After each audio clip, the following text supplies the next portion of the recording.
Hello, everyone, and welcome to this latest webinar. Today, we are joined by three brilliant spokespeople. We've got Elm, and we have 3Pipe, and we've got brilliant FMCG brand in Sandy Stack. We're going to be talking about how FMCG brands can get a better handle on their data across the online grocers and marketplaces to help them defend or grow their market share. Historically, this has come with huge challenges in terms of cost and accessibility to that data. But times are changing fast. There's been lots of technology changes, advancements, and also the retail platforms are opening up themselves and making life a bit easier for certainly smaller FMCG brands to enable them to get that access that's been the privilege of the ones with deeper pockets to date. So I'm going to introduce our speakers. We have Kian, who's the co-founder of Elm, which is a retail data platform that unlocks retail sales, e-commerce, and supply chain data for food and drink brands. We have Tony Thomas, head of digital sales at 3Pipe, working with the likes of Colgate, Rude Health, and Hovis to manage organic and paid media strategies across the online grocers and marketplaces. And we also have Ed Stapleton, co-founder of Sandy Shack, a brilliant craft Sandy business set up in 2018, going great guns and stocked in Sainsbury's amongst other retailers and on and off licensed premises too. So I'm going to hand over to Kian. No, I'm going to hand over to Tony first, aren't I? That's what I'm doing, to give us a bit of a broader overview of retail media landscape and how brands can think about approaching this a bit differently. Tony, over to you first. Thank you, Jim. I shall share my screen.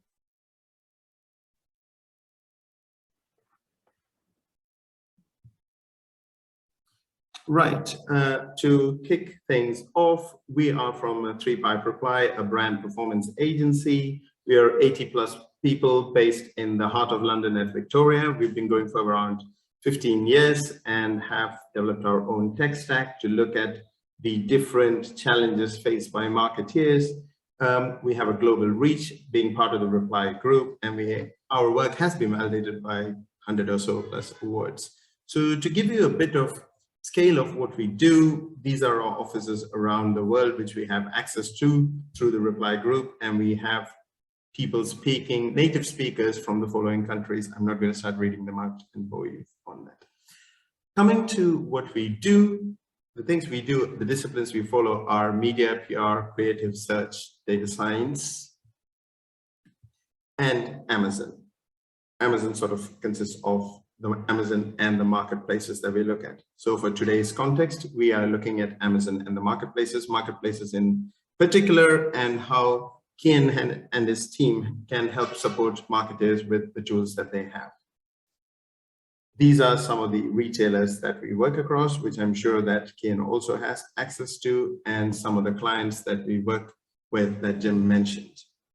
So looking at the digital shelf and the online marketplace, when we talk about online marketplace, we are referring to everything other than Amazon, just for clarity. Why do we see everybody suddenly picking this as a big place to play in and grow in? A, this is where your consumer already is. If they are already shopping on a supermarket, how can you optimize your products and services in order that you can get that incremental value? Research being done by both the Boston Consulting Group, Merkle, have shown that there is a $100 billion opportunity there coming up. The other big point to remember is that there is also an non-endemic ad revenue opportunity coming up. For example, if you are a Nike that is not being sold in Tesco, but have access in order to advertise on Tesco, that is a big thing. Not saying that Nike will advertise on Tesco, but that gives you a scale of what can be done. So what we do in terms of digital shelf is look at the different levers that help propel you to the top of the digital shelf. So looking at a digital shelf, we look at a performance audit. We look at monitoring tools, which Kian will elaborate on in a bit. We look at product availability. We look at pricing and profitability. We look at the advertising and promotion alignment. We look at the category placement. We look at copy and title optimization. We look at the images and assets and look at where you are with regards to your competitors. we look at advertising management, so the online retail media side of things and how you can generate incremental value there. And we also look at ratings and reviews to see how you can validate your product online. And these are all the levers that we look at. But in order to look at these levers and in order to nudge them, we obviously need a monitoring and analytics tool, which Ken will be talking about next. Cool. Thank you, Tony. Yeah, so as Tony mentioned, and Jim mentioned before him, a little bit about myself, first of all, and Elm. So I'm one of the co-founders of Elm. We help lots of FMCG brands with their data, so data related to retail. So we connect to every retailer in the UK, but also e-com, which we'll talk a bit about today, obviously, including Amazon, Shopify, WooCommerce, etc. But we'll focus more on the retailer e-com sites, and then also category information, which we won't necessarily go into today, but can be relevant here, right? So you can overlay your Nielsen, your IRI with the category data that we'll go through, and some wholesalers and distributors as well. So our software basically sucks in all the data into one consolidated platform that you can then use to visualize your data, analyze it, or also use our smart actions and recommendations, which essentially do the analysis for you. So there's automated analytics going on in your data to tell you every week, or you or your team every week, what you should and shouldn't be doing. So that's kind of broadly what Elm's about. I'm going to focus in on one specific feature of Elm today. So this is kind of just the regular Elm dashboard that brands like Shandy Shack will get to kind of grips with, and it has, you know, everything you could possibly need, you know, all the different retailers. What we're going to focus in on is under Insight Tools and then category ecom. So this is a category ecom tracker. So as Tony was mentioning, the monitoring of data and doing that over time is obviously a crucial element to ensuring that, you know, everything is going as it should be, and you are tracking to see kind of key KPIs across your ecom business, and that will then go and support, you know, your work with 3Pipe and Reply, and so being able to do that kind of becomes crucial.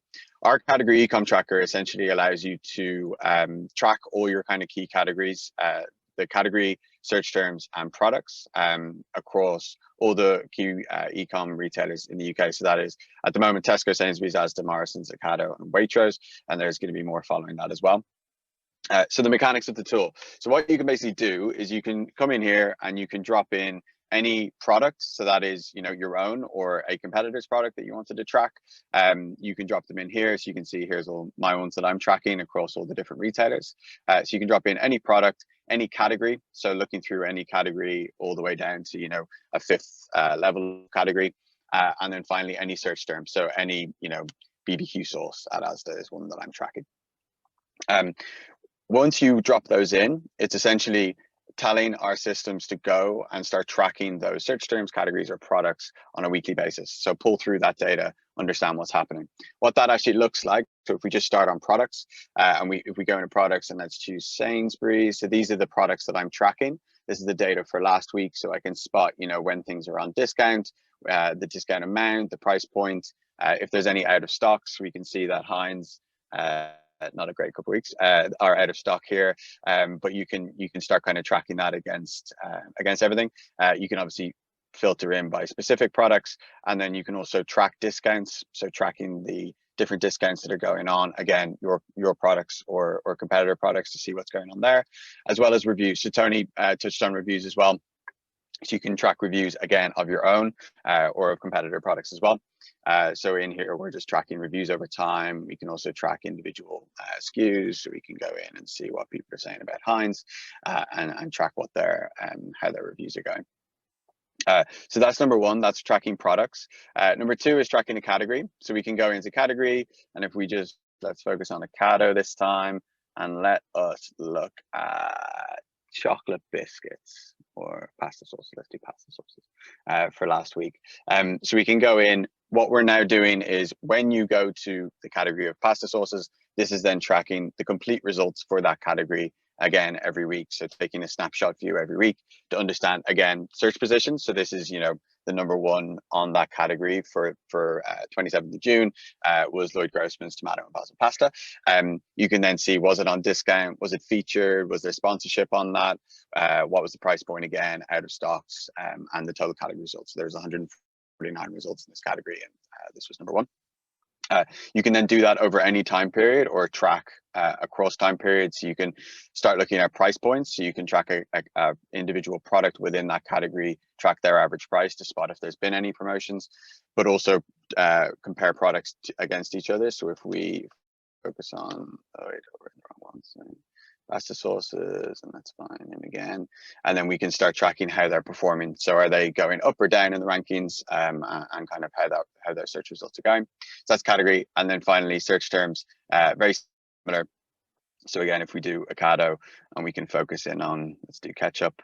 So we can see some smart placement there by M&S on their white baps on ketchup, prime for BBQ season. But so they were ranked #1. Not on discount. We see their price point again, out of stocks, all that kind of thing. So you can really track that over time. So it becomes kind of this, ability to just always have data piping through every week, and can be daily, to understand what's happening across key categories, search terms, and products that you want to keep track of. Now, what this can also do, with the wider Elm product, is we can combine this with your own EPOS data. So we can start piping in your Sainsbury's data and then comparing that against your ecom sales and then your ecom tracking, but also category data as mentioned. So if you're pulling through IRI, pulling through Nielsen's or anything like that, we can start combining that. So it really starts to kind of compile this complete picture of your full business and pulling that all together. So that's the kind of core tracker. And then I think I'm handing back to Jim, which is going to go to Ed after.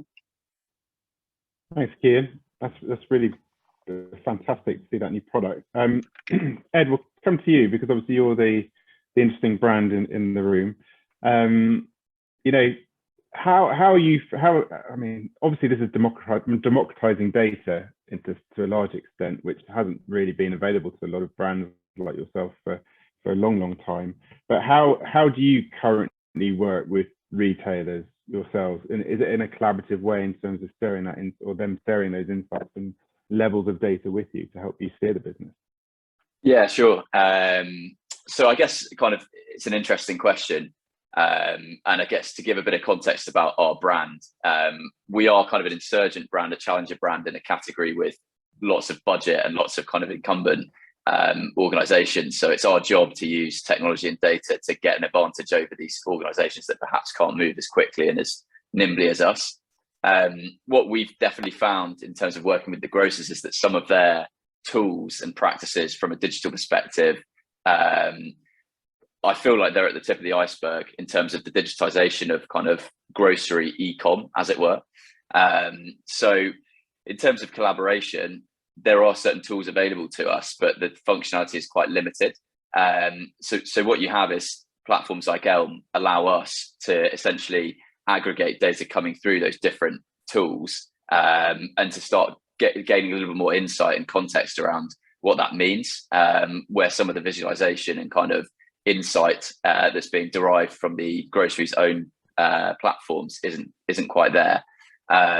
So in terms of how collaborative they are, I wouldn't say they're quite there yet. I think it's very much up to you to make the most of the data that they expose, and that data isn't particularly rich. So that's why kind of partnering with companies like Elm with such great kind of technical aptitude allows us to get that advantage over people that perhaps aren't moving as quickly and on top of all of the developments on those platforms.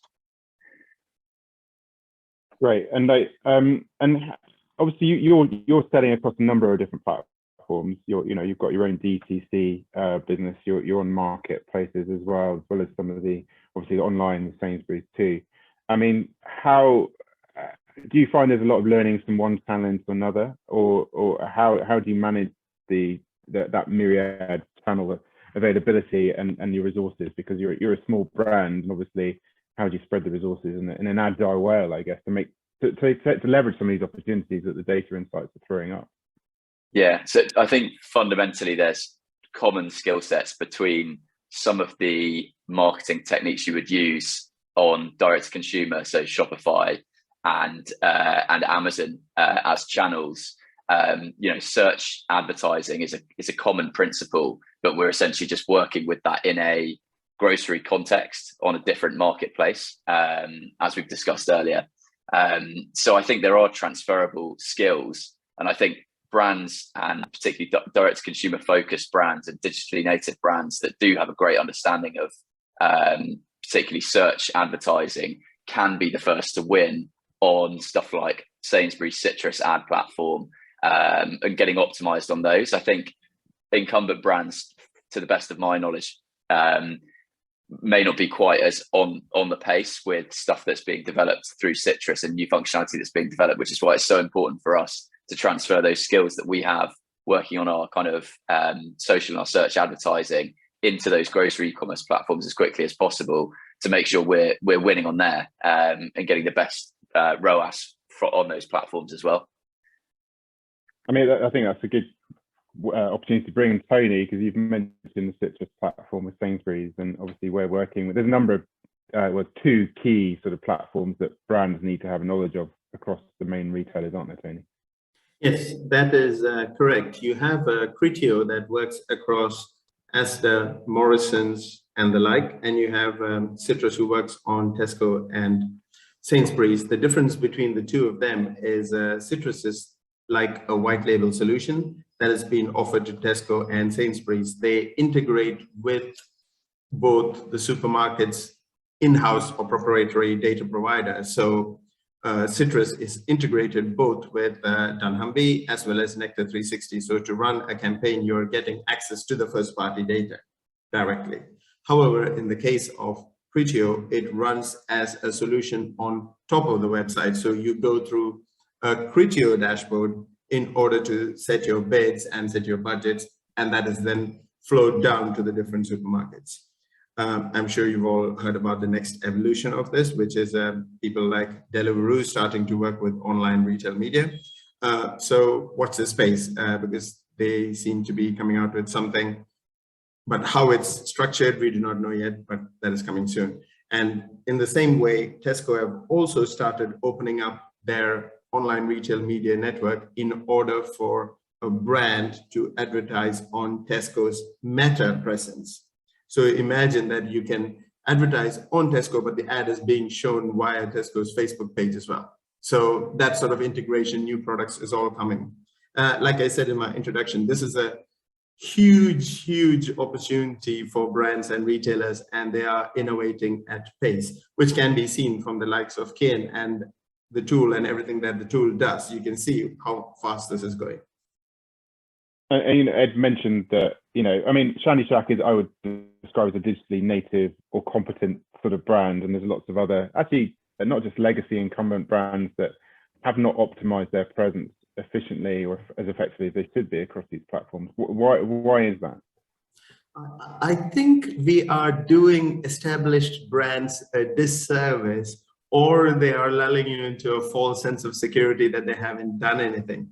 Agreed that they're all super tankers, but do realize that they do have this sort of, keeping with the naval analogy, submarine torpedo capabilities in place. So there are their sub brands that are acting very fast and have a lot of financial muscle behind them. Obviously, we cannot talk about clients, but if you look at our existing client roster and the NPD stuff that they're doing, they are moving very fast with those things. They might not be doing it on the heritage brands because you are number one in the market and you have plenty of market share, but anything new that they're launching, they are leaning on the Criteo Citruses of the world as well as 3Pipe to make sure that they're being seen. And is it fair to say that all these, I mean, these are pay to play platforms, right? There's only so far you can get with organic optimization of your product pages, or do brands have to have deep pockets to actually have a presence or an effective presence to win new customers on these platforms? Not necessarily, and I think Ed and Shandy Shack is a good example of that. You can be nimble and agile. I mean, I do not know how deep Ed's pockets are, but I would imagine that you can do it. It's not looking at just pay-to-play platforms. There are a lot of things involved if you want to rank high on a supermarket websites. As we showed before, there are the 6 to 7 levers that you can play around with. And if you imagine, each retailer prioritizes a lever to a certain extent. So it is possible that Sainsbury's do not really care about out of stock. So whether you're out of stock or not doesn't matter for your rankings. So once you get that learning, you know that how do you do the stock allocation. So these are the sort of learnings that you can take and apply across brands when you are across multiple retailers, when you know that the algorithm does not penalize you for every single lever. It is identifying which lever is the priority and you focus on that. And that's how you win without having deep pockets. Cool. Kian, coming to you. I mean, obviously we've got one of your existing customers on the call today with Shandy Shack. But is Shandy Shack a typical customer for you?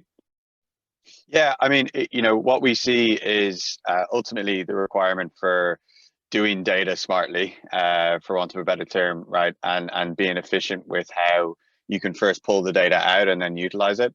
That need goes from the smallest of small startups to mid-range like Shandy Shack, and then to larger companies. The pain slightly just gets worse and worse because you just have more retailer connections, more SKUs to keep track of. All these different things just kind of keep piling up.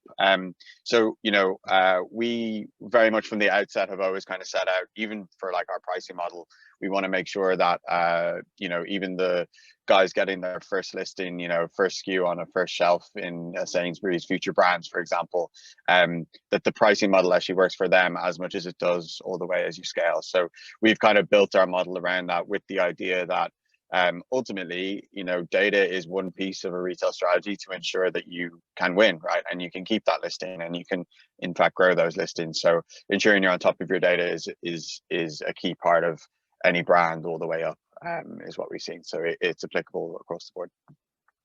I guess you're there to sort of simplify the complexity in many ways in terms of the, as you say, the multiple SKUs, the multiple retailers, the on and offline sort of impact of each other. And how do you help brands distribute?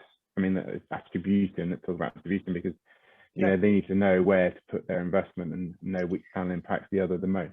Yeah, it's actually a whole side of what we've been up to. So we have kind of one core solution that is offered to everybody as standard, but we go kind of deep into all these different topics, and attributing marketing spend is one that I'm super interested in, and it comes from with digital, but also out of home, right? So like across the board, your whole marketing budget, how can you actually attribute how successful a given campaign has been? Just speaking to the digital side, first of all, even when it comes to like Facebook spend, etc., like when you're looking at your CPAs just for pure D2C play, let's say, so Facebook direct into your Shopify store, let's say, the CPAs obviously are creeping up and up as they always have since the beginning of Facebook's time. CPAs continue to creep up, but actually there's kind of a small window that you're really attributing there, which is direct acquisition through that ad. Whereas there has to be this kind of halo impact of how does a given pound spent on Facebook not just impact your Shopify sales, but actually impact when people are in front of that shelf in person, or when people are on Sainsbury's.co.uk or Tesco.com. There's a purchase decision taking place, and ultimately that spend can have an impact on that, because your brand ultimately is getting in front of more people, and with that brand recognition, your on shelf sales will improve. So we're doing a lot of work in this, right? But the reason that we can do that work is because we have built this solution that essentially layers technology on data that already exists, but is in all these varying different degrees of granularity and complexity for brands to actually get into. When we have that data and we can completely almost unify that data so that it can all talk to each other, so that your Sainsbury's, Tesco, Shopify, Amazon can all speak to each other, it allows us to do those kind of answer those bigger questions, such as, okay, I've just increased a lot of spend in this region of the UK. what impact is that having, not just on my Shopify store, but actually on my in-store sales in Leeds, or whatever that might be, or my e-com sales, and how is that impacting? So I think there's a whole world of marketing attribution that is being missed out on actually to date within FMCG and retail that we're super interested in tackling and making sense of. Great. And Ed, I mean, you're at the coalface.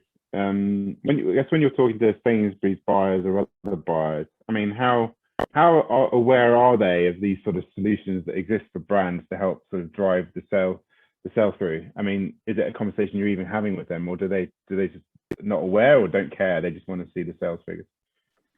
It's a really interesting point, and I hope they don't mind me saying, but there is a little bit of kind of separation and a lack of integration between perhaps the buyers and the kind of online marketing and online specialist teams, merchandising teams, for example. They sit relatively separately, along with the kind of, for example, in the Sainsbury's case, the Nectar teams. I don't get the sense that they talk to each other, and it's not the buyer won't come to you with a sort of integrated, you should look into this, you should look into that, what are you guys doing on this front?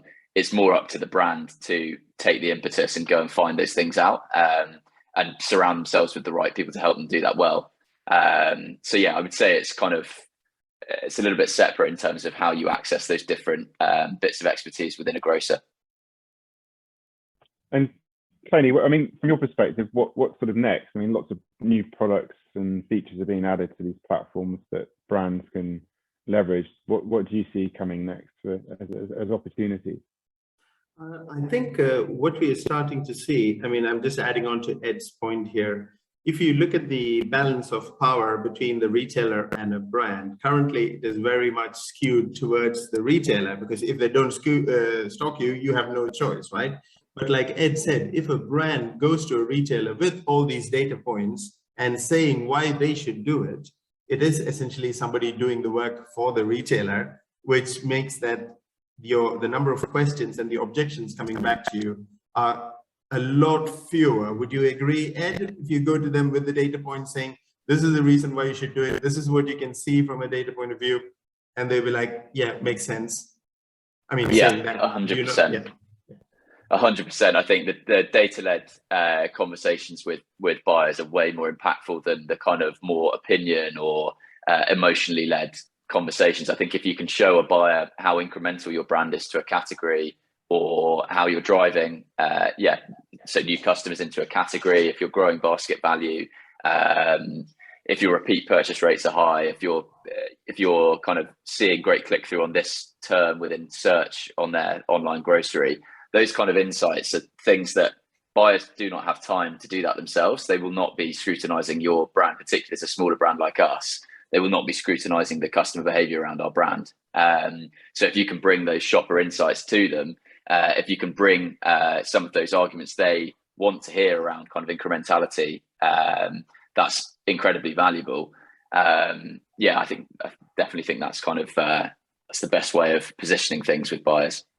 And also it helps then that you don't have to worry about deep pockets, because there you are showing them a future opportunity rather than starting from a discount-led point of view, right? So definitely, yeah, it's not a kind of discount-driven kind of, this is our rate of sale, based on discounting or offering. It's a richer kind of brand-led, sort of data-led argument. And I think this is good from Kian's point as well, right? Because you can show that discounts drive sales, but only to a certain extent. Is that correct, Kian? Would you say so? Or? Yeah, no, I think brand to brand will obviously have different strategies on this as well. But fundamentally from our perspective, obviously, having ready access to that data across, you can have that data in the discounting world, but also that there is a whole wider range of opportunities to talk about when it comes to the data that is available. And you can really start making, a wider picture that isn't just focused on one specific element and can go broader when you're having those buyers or range review conversations. So yeah, it can be powerful.